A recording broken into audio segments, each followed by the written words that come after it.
When Sheriff Natalie Grant's car is vandalized in an act of racial profiling by her own officers, she decides to pursue justice not with anger, but with patience and resolve. Her fight for accountability uncovers hidden biases in the town and forces a reluctant community to confront the ugly truths within. Will Natalie's resilience change the hearts of her town, or will the ingrained prejudice prove impossible to break? Before we get started, make sure to hit that like button, subscribe for more exciting content, and let us know where you're watching from in the comments. Now, let's dive in. Natalie Grant loved her town. The sense of community, the quiet streets, and the traditions woven into its every corner held a charm that had kept her rooted for years. As the town's first black sheriff, she wore her badge with pride, having worked tirelessly to gain the trust and respect of her community. Despite her accomplishments, however, she knew all too well that her journey was far from simple. A handful of townsfolk and even a few officers on her team still viewed her with veiled suspicion, as if her position was a fluke rather than earned. She ignored these sentiments, focusing on her duty and the people who supported her, determined to be the change the town needed. The evening had been uneventful as Natalie drove home after a late meeting with the city council. A gentle autumn rain misted her windshield, turning the quiet streets into a blur of lights and shadows. She leaned back in her seat, letting the soft rhythm of the tires on wet asphalt calm her, reflecting on the challenges of the week. She'd felt the simmering tension in her department recently, remarks she pretended not to hear, a few suspicious glances that she had come to recognize. But she brushed them aside, telling herself that time and her dedication would win over even the most resistant minds.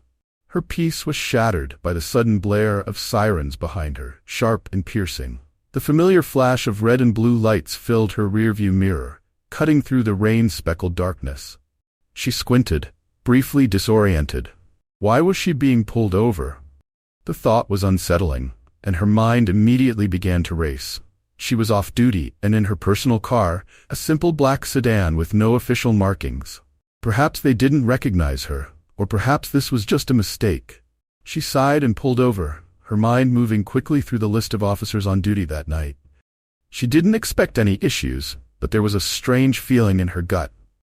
A deep, quiet warning she couldn't shake. The door of the patrol car behind her swung open, and 3 officers stepped out, each moving with a confidence that felt unnecessarily aggressive. Natalie rolled down her window as they approached, rain speckling her arm. "Evening, officers," she said calmly, expecting them to recognize her once they saw her face. But the officers didn't slow. Their eyes were sharp, their faces set in a grim determination that she recognized too well. Instead of offering the usual courtesy, one officer, a tall man with a trimmed beard, barked, "License and registration." "Is there a problem?" Natalie asked, her voice steady but growing tense. "License and registration," he repeated, dismissing her question. Natalie hesitated, surprised by his tone. "I'm Sheriff Grant," she said, attempting to diffuse the situation with the authority her position provided. "Is there an issue?" The officers exchanged a quick glance, and she saw the briefest flash of doubt in their eyes, but it was quickly replaced by something harsher, a flicker of resentment, perhaps even defiance. One of the officers, a younger man she vaguely recognized, sneered. "Don't play games," he said coldly. "License. Registration. Now." Natalie felt a chill wash over her. This wasn't a misunderstanding, it was something darker, something intentional. But she was the sheriff. She was the one in charge. "I'm happy to comply," she replied, her voice calm but firm. She reached into her glove compartment, moving slowly, conscious of every movement. This was surreal, an absurd twist that would have been laughable if it weren't so dangerous.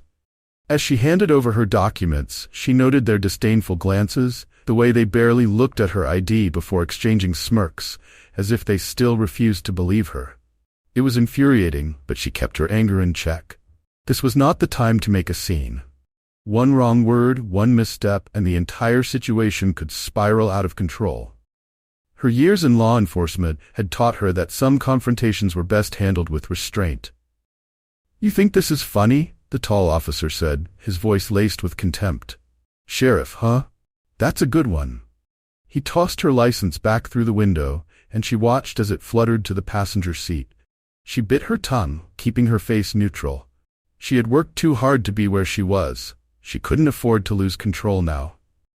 The younger officer, emboldened by the others, stepped closer, his expression twisted in disdain. "People like you don't belong here," he muttered under his breath, barely loud enough for her to hear. Natalie's pulse quickened, her hands gripping the steering wheel. Her mind raced through her options. She could confront them, reveal her rank in a way they couldn't ignore, but something told her that wouldn't be enough.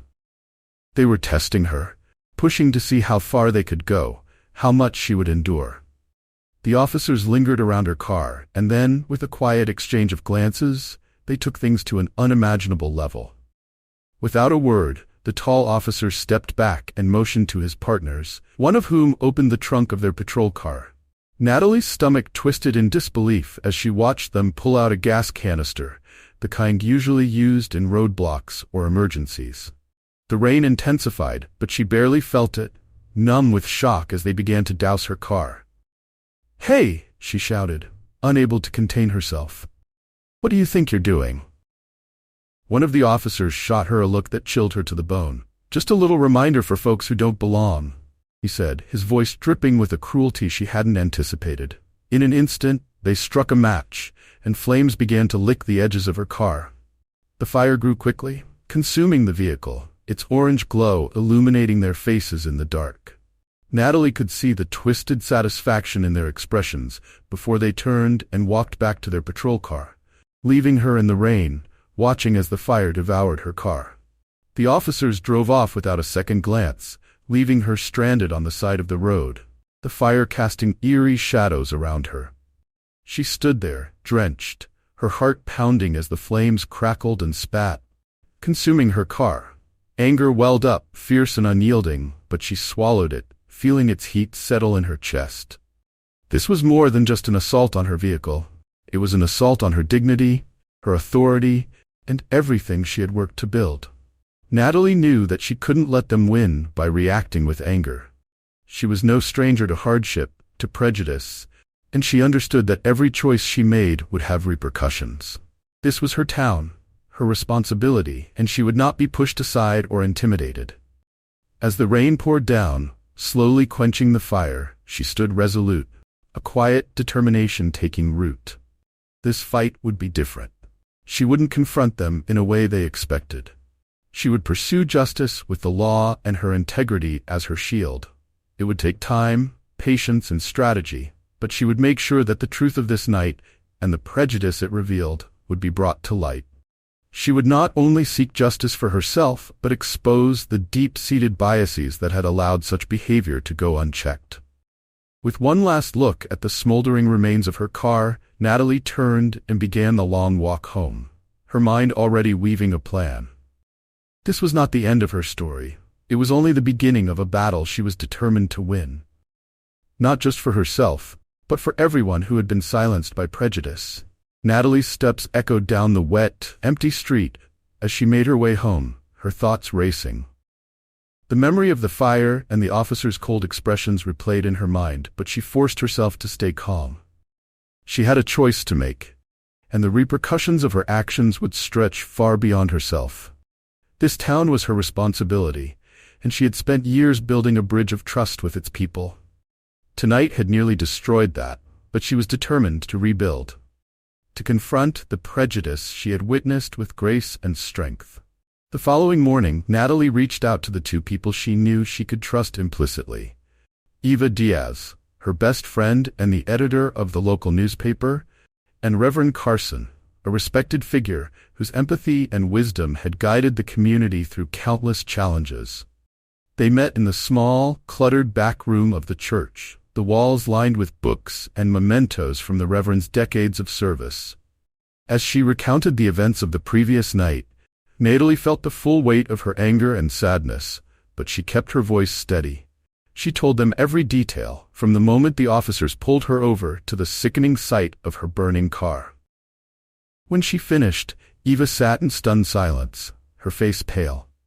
Reverend Carson, however, nodded slowly, his eyes dark with a deep, quiet understanding. "This town has never truly confronted its own shadows," he said after a pause. "It has always preferred to keep them hidden. But perhaps, Natalie, you're here to change that." Natalie exhaled, grateful for his steady words. "I don't want this to be a story about revenge," she said. "I want justice, not just for myself, but for anyone else who's had to endure this kind of treatment." Eva looked at her friend with fierce admiration. "Then let's get to work. I'll document everything. But Natalie, you need to be prepared. The backlash could be brutal. You know how this town can be." Natalie nodded. She knew the risks, but she also knew that silence was no longer an option. They spent hours planning, strategizing how to approach the situation with dignity and strength. Eva would collect testimonies and conduct her own investigation into similar incidents that might have gone unnoticed or unreported. Reverend Carson would hold community discussions, creating a safe space where people could express their thoughts and feelings. Natalie would focus on gathering legal evidence, taking her case to the county council, and, if necessary, to a higher court.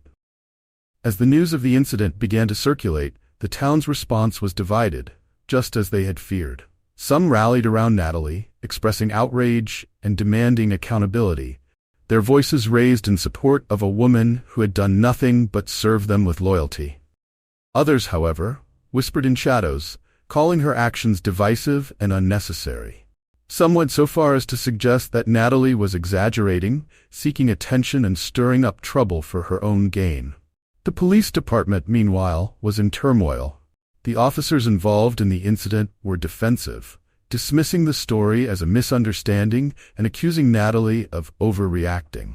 They claimed they hadn't known it was her, that they'd simply followed procedure, and that her anger was unjustified. Their words stung, but Natalie knew they were part of a broader attempt to discredit her and diminish her experience. Natalie remained calm, focused, and resolute. She held her head high, refusing to be baited by inflammatory comments or accusations. She went about her work with a renewed sense of purpose, reaching out to allies she hadn't realized she had. Quietly, people from all walks of life came forward, inspired by her bravery.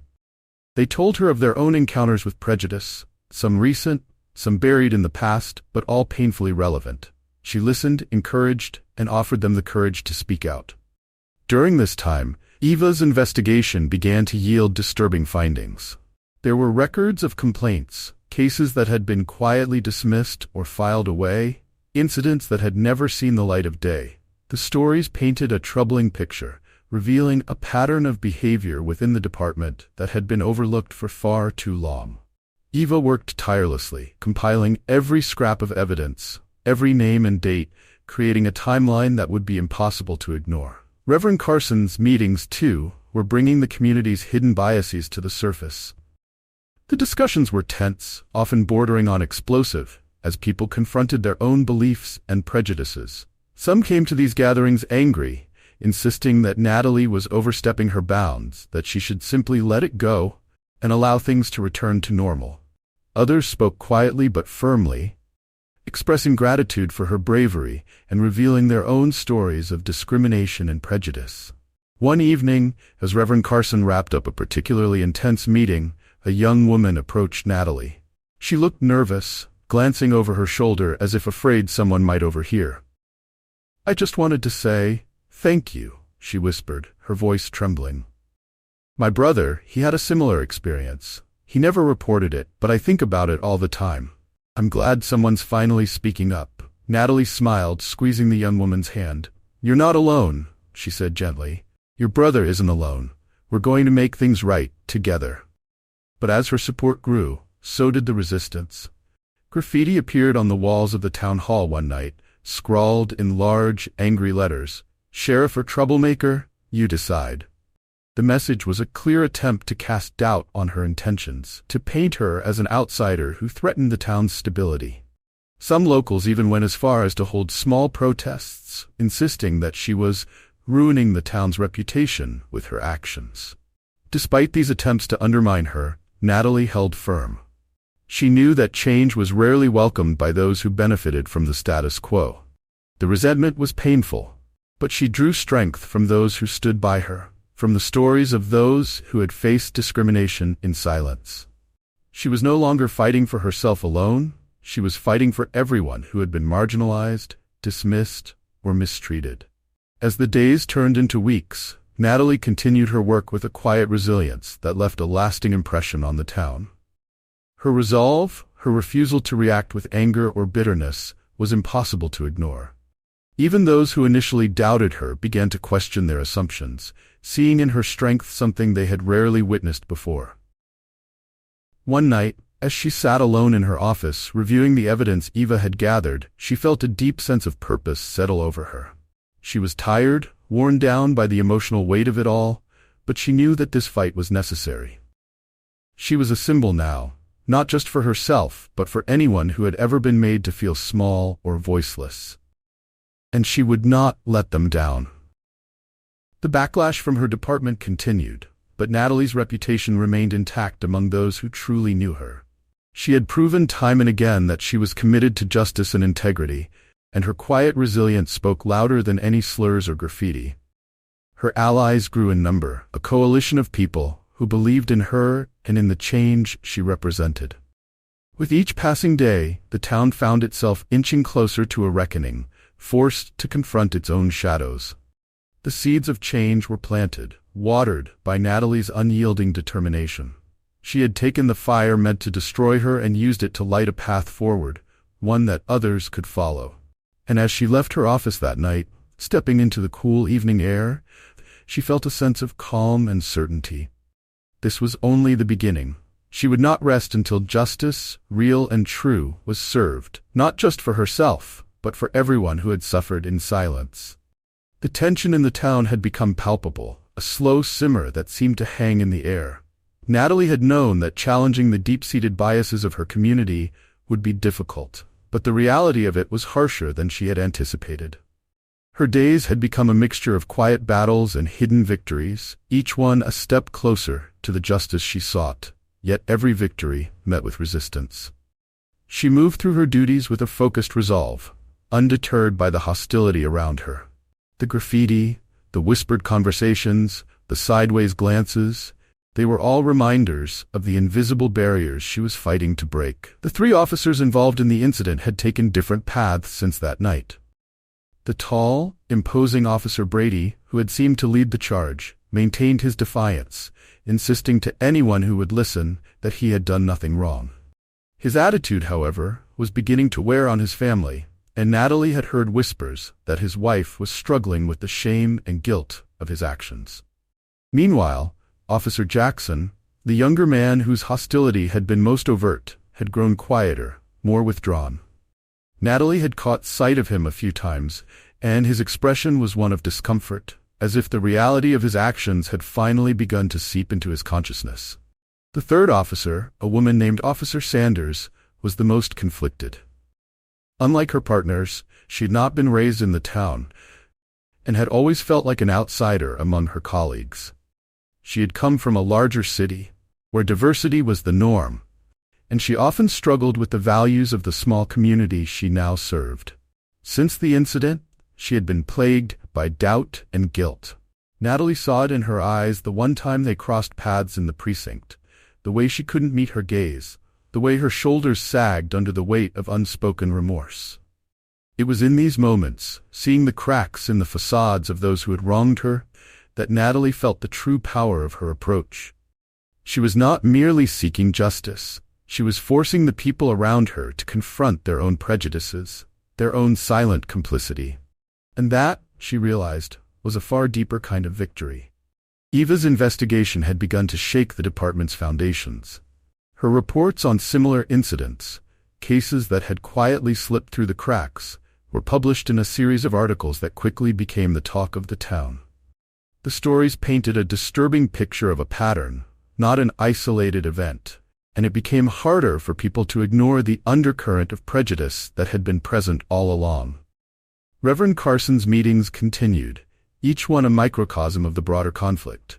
People came with anger, frustration, and, for some, a newfound willingness to listen and reflect. One evening, Natalie was sitting in the back of the church as Reverend Carson led a heated discussion. A group of older men argued that Natalie was dragging the town's reputation through the mud, that she was blowing things out of proportion. They dismissed the incidents as minor misunderstandings, accusing Natalie of making a mountain out of a molehill. But as they spoke, a young man stood up in the back, his face tense and uncertain. He introduced himself as Marcus, a recent college graduate who had returned to town to help his family.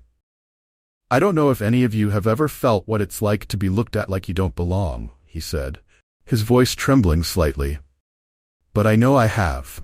I grew up here, just like a lot of you, and yet every time I come back, I feel like I'm a stranger in my own home. I don't think Natalie is the problem. I think she's finally giving a voice to what a lot of us have been feeling for a long time." His words hung in the air, a quiet challenge that left many in the room speechless.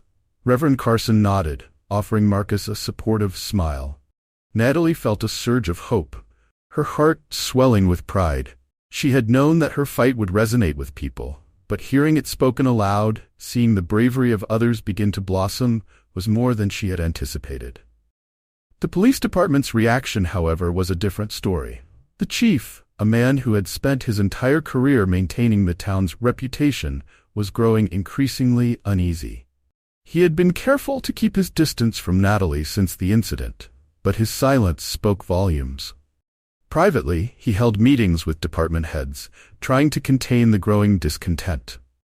He was aware that Natalie's resilience was beginning to fracture the town's carefully preserved image, and he knew that if things continued, he might have to make difficult decisions regarding the officers involved.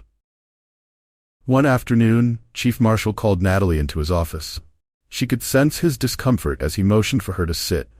His desk was meticulously organized, every paper and object in its proper place, a reflection of his need for control. He folded his hands, his fingers tapping lightly as he gathered his words. "Natalie," he began, his voice carefully measured, "I want you to know that I respect your determination in this matter, but there's a lot of concern around town. People are talking. They're worried that this situation is casting a negative light on our department and, by extension, the community." Natalie held his gaze, her expression calm. "With all due respect, Chief, I think it's a necessary light. We can't keep pretending these issues don't exist." He sighed, shifting uncomfortably. "I understand that, but there are ways to handle things, quietly. People respect you, Natalie, and I don't want to see that respect turn to something else." Natalie resisted the urge to laugh, knowing that his words were more about the department's reputation than any concern for her. "Chief, my goal isn't to cause trouble. It's to make sure that what happened to me and what's happened to others doesn't happen again. If we ignore this, we're just letting the problem fester." The chief's face tightened, his carefully neutral expression slipping for a moment. "Just consider the implications," he said, his tone firmer. "Think about what's best for the department and for yourself." Natalie left his office feeling a renewed sense of resolve. She knew that her fight was making waves, that the system she was challenging was trying to push back, but she refused to be intimidated. She had seen the look in Chief Marshall's eyes, the thinly veiled fear of what might come to light if she continued. That fear told her everything she needed to know. She was on the right path. In the meantime, the officers' personal lives continued to unravel. Officer Brady's wife, unable to bear the shame of her husband's actions, had taken their children to stay with her parents, leaving him alone in their home. He had begun to drink more, his anger and frustration festering in the silence.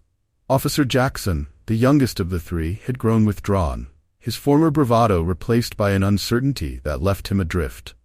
And Officer Sanders, haunted by her own guilt, had quietly started attending Reverend Carson's meetings, sitting in the back, her head down, her face hidden beneath a wide-brimmed hat. One evening, as Natalie was locking up her office, she heard a hesitant knock on the door. She opened it to find Officer Sanders standing there, her expression tense but determined. There was a vulnerability in her eyes that Natalie hadn't seen before, a quiet desperation that hinted at a struggle she could no longer bear alone. "Sheriff Grant," Sanders said, her voice barely a whisper. I wanted to apologize for what happened that night. I know I should have done something. I didn't know how." Natalie studied her, noting the exhaustion etched into her face. "Why didn't you?" she asked gently, genuinely curious. Sanders hesitated, her hands twisting nervously. I was scared. I wanted to fit in, to be accepted. And then, when things went too far, I just froze. I didn't agree with what they were doing, but I didn't stop it either. I'm so sorry, Sheriff. I don't expect forgiveness, but I needed you to know. Natalie felt a mix of emotions, anger, empathy, and a strange sense of relief. Here was the first glimmer of accountability, the first step toward a reckoning she had been waiting for. She nodded, her voice soft but steady. Thank you for telling me, Officer Sanders. It's not easy to admit when we're wrong, but if you're serious about making things right, there's work to be done. Officer Sanders nodded, her eyes brimming with a renewed sense of purpose. I'll do whatever it takes, she said quietly, her voice filled with sincerity. As Natalie watched Sanders walk away, she felt a surge of hope. The battles she was fighting, both seen and unseen, were finally beginning to bear fruit. The town was waking up, one person at a time, to the truth she had been trying to reveal. And though the path was long and the resistance fierce, Natalie knew that with every small victory, every crack in the system, she was inching closer to the justice she sought. Not just for herself, but for everyone who had ever been silenced by prejudice. Weeks passed, and Natalie felt a growing shift in the town. Conversations she had once heard whispered were now openly discussed. Her story, Eva's articles, and Reverend Carson's gatherings had stirred a restlessness in people, a recognition that the old way of turning a blind eye could no longer continue. The officer's misconduct had come to symbolize something bigger than a single incident. It was a mirror held up to the town, forcing it to confront the biases many had hidden for years. But as the support grew, so did the resistance. Lines were drawn, sides were taken, and for every voice that rallied behind Natalie, there were others who saw her as a threat to the town's peace. One morning, Natalie was summoned to the police department for a meeting with Chief Marshal and a union representative who had been brought in as a mediator. She knew what this was. The department's attempt to rein in the damage her case had caused, to pressure her into some form of compromise that would quiet the noise she had made. But Natalie was resolute. Her choice to pursue justice through legal and community-based actions had been deliberate. She hadn't raised her voice or retaliated with anger. She had stayed the course with dignity, trusting that the truth would speak louder than any outburst could. When she walked into the chief's office, she saw the familiar faces of the three officers waiting for her. Each one seemed tense, their faces pale, their eyes refusing to meet hers. Officer Brady was stony-faced, his jaw clenched in defiance. Officer Jackson looked uncomfortable, his usual confidence replaced with a nervous energy that made him fidget in his seat.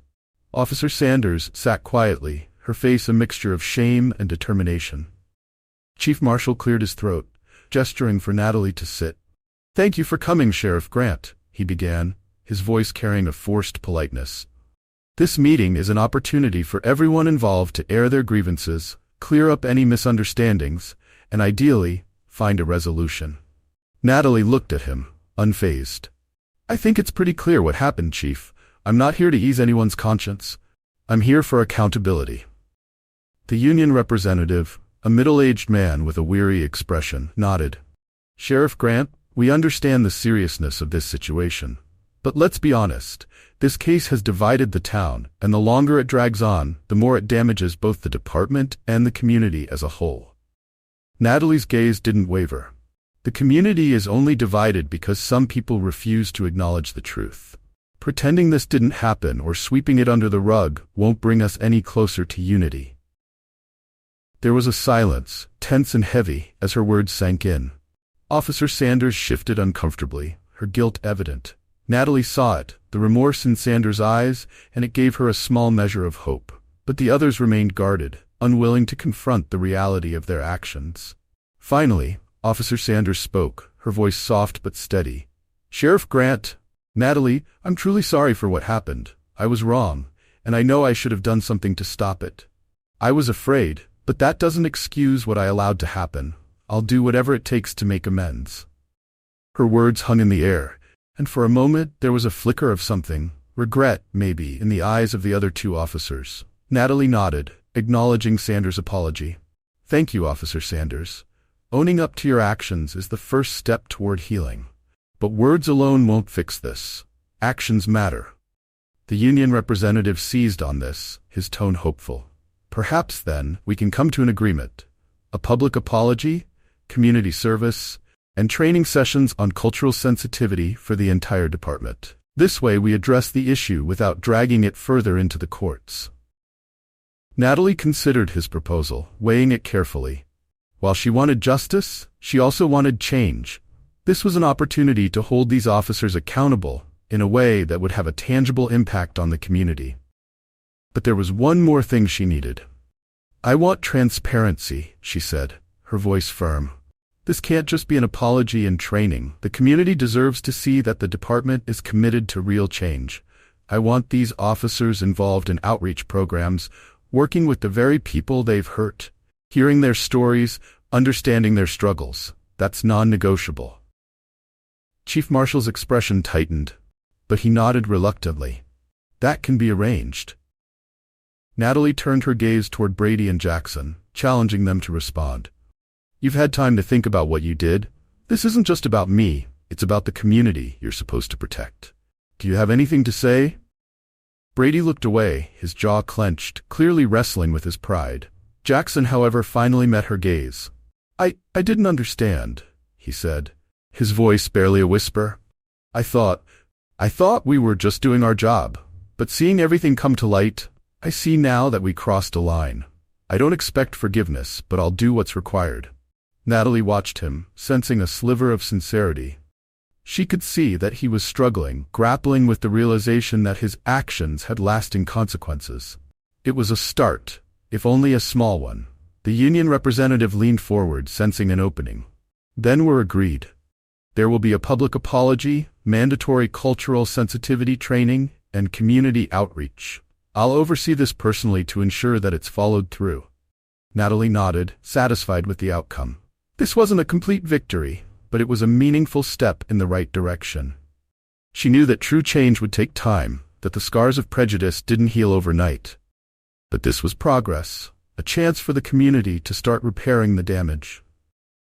The following weekend, the officers stood in front of the town hall, flanked by Natalie, Chief Marshal, and Reverend Carson. A crowd had gathered, some curious, some skeptical, others hopeful. Natalie could feel the weight of their expectations, the eyes of the entire town fixed on the small group before them. Officer Sanders was the first to speak. She took a deep breath, her voice steady but filled with emotion. "I'm here today to acknowledge my failure, to admit that I allowed my fear to keep me from doing the right thing. I should have stopped what happened, and I didn't. I'm sorry to Sheriff Grant, and I'm sorry to this community. I promise to do better." Her words were met with murmurs, a mixture of sympathy and doubt. She stepped back, her face a mixture of relief and regret. Jackson spoke next, his voice hesitant but sincere. "I thought I was doing my job, but I see now that I was blind to my own biases. I understand now that I have a lot to learn and I'm committed to making amends. I'm sorry." Then it was Brady's turn. He hesitated, visibly struggling with his pride, but the weight of the situation bore down on him. "I made a mistake," he said, his voice gruff, almost defiant. "I didn't see the harm in what I was doing at the time, but I see it now. I apologize, and I'll do what's required of me." The crowd's response was mixed, but as Reverend Carson stepped forward to lead the group in a moment of reflection, Natalie felt a sense of hope. The apology was a first step, one that wouldn't erase the past, but could pave the way for a better future. In the weeks that followed, the officers were assigned to community service projects, working alongside residents they had once dismissed. They attended workshops led by Reverend Carson, listening to the stories of people they had overlooked, hearing firsthand the pain and struggles of those affected by discrimination. Natalie made sure to keep a close eye on their progress, determined to ensure that their transformation was real, not just for show.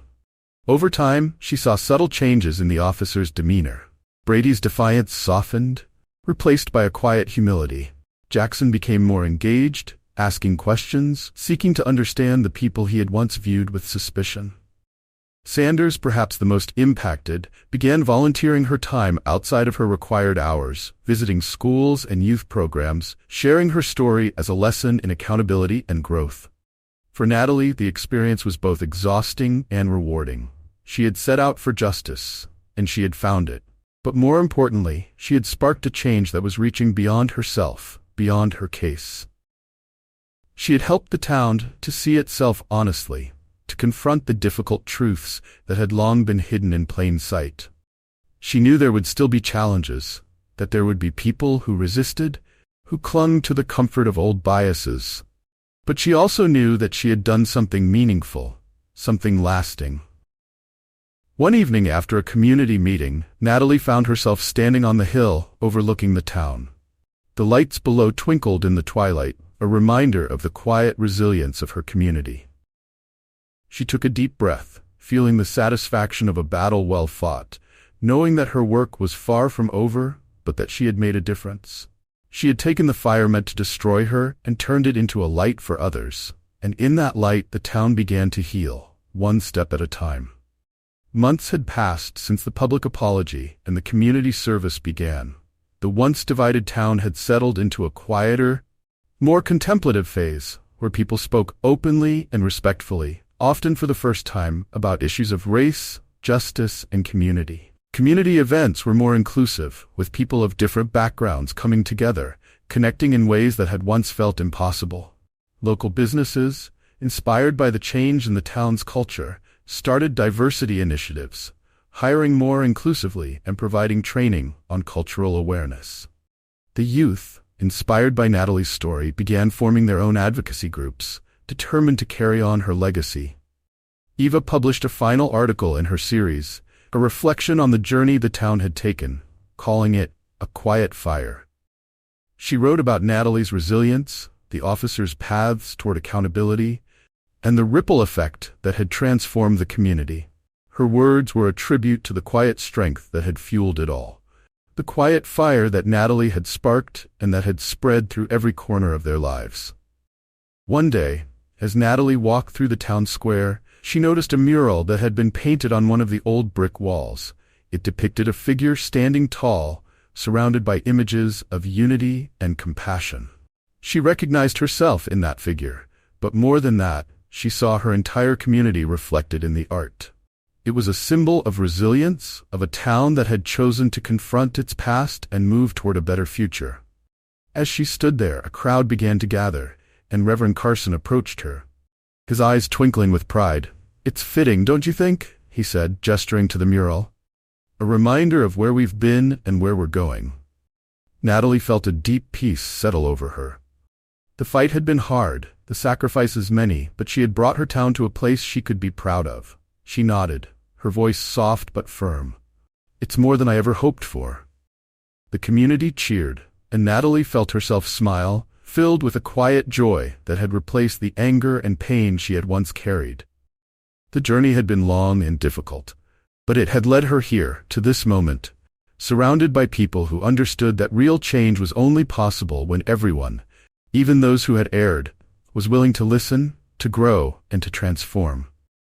As she looked out at the faces around her, Natalie knew that the town had truly changed. It had become a place where justice and empathy walked hand in hand, a place that would continue to carry forward the quiet fire of resilience she had ignited. And in that moment, she felt the weight of her journey lift, replaced by the pride of knowing she had left a lasting legacy, a community transformed one step at a time. Thanks for joining us. If you enjoyed this story, don't miss the next one. Click on the video now to watch. We appreciate your support, and we'd love to hear your thoughts in the comments.